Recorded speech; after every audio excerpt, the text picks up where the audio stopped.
The BJP clearly stands today at a point when the party is engaging in introspection, internal debate, sometimes even public debate.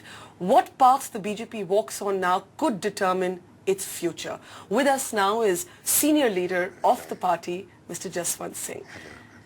Mr. Singh, as a veteran of politics and such a senior leader of the BJP, when you've had some time now to look at what happened in the results, in the elections. Yes.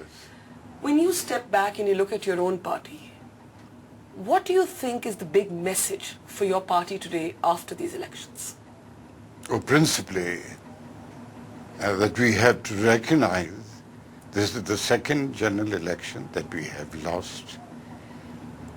There are aspects of this election that of course stand out. 2004 we lost when everybody said you're winning. That's right. And that came as a shock.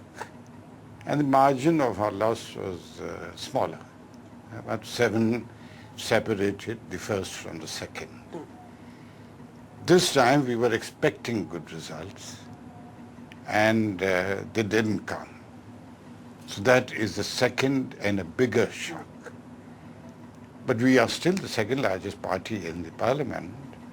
We have still got 116 MPs, but then there are huge gaps in the pattern of the seat representations that we have got.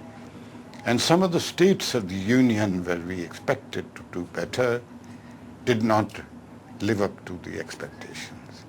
So these are naturally all, they present themselves as square to whoever is to objectively look at the situation.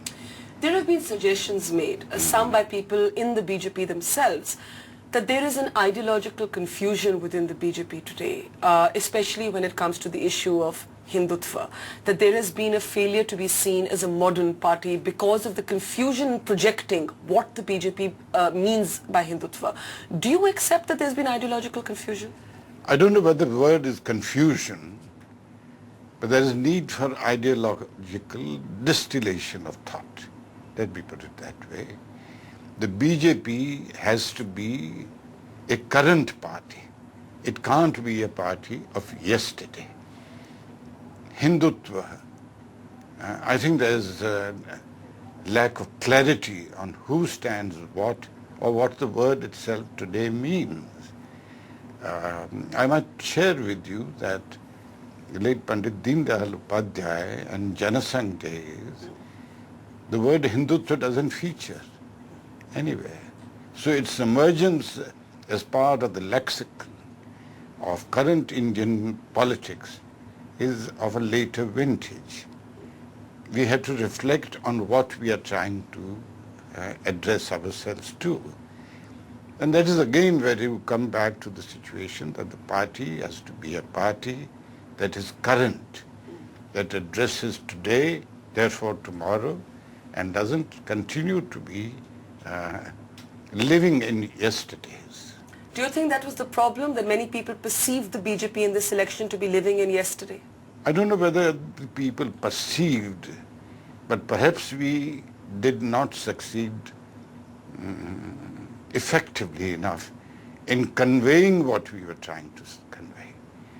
And of course there has to be a failure in the conveying of the message that we stand for, which results in a diminution of electoral support. There has also been an argument made in certain quarters that there was confusion about leadership. When L.K. Advani was the prime ministerial candidate, when Narendra Modi's name was brought up midway. Do you believe this was a factor? No, it wasn't.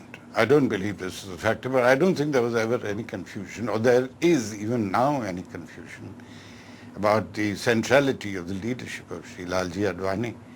He was projected by the party knowingly, deliberately, determinedly as a prime ministerial candidate. But what about all those who brought up Mr. Modi's name? I think the industrial community really did it.